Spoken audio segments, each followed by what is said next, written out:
नवाज शरीफ के प्लेटलेट्स 80,000 से ज़ायद। सूबाई वज़ीर सेहत डॉक्टर यास्मीन राशिद का कहना है कि मेरा भोलापन था जो नवाज शरीफ को भेज दिया। अब उनकी सेहत बेहतर है, उनको वापस आ जाना चाहिए।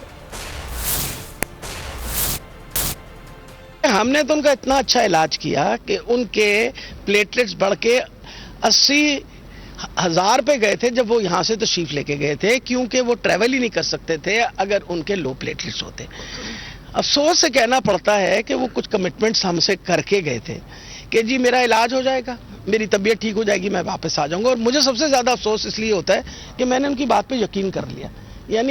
यानी मेरी, इसको आप भोलपन कह लें या वो कह दें कि मैंने यकीन कर लिया कि ये जो कह रहे हैं ये आ जाएंगे वापस जब इनका इलाज हो जाएगा, क्योंकि आखिर अपने आप को पाकिस्तान का लीडर कहते हैं तो पाकिस्तान में होना चाहिए उनको और अपना सारा सिलसिला पाकिस्तान में ही रखना चाहिए। उनको हमारे मुआलजों के ऊपर यकीन होना चाहिए। नहीं था, बाहर तशरीफ लेके गए, तसल्ली करके।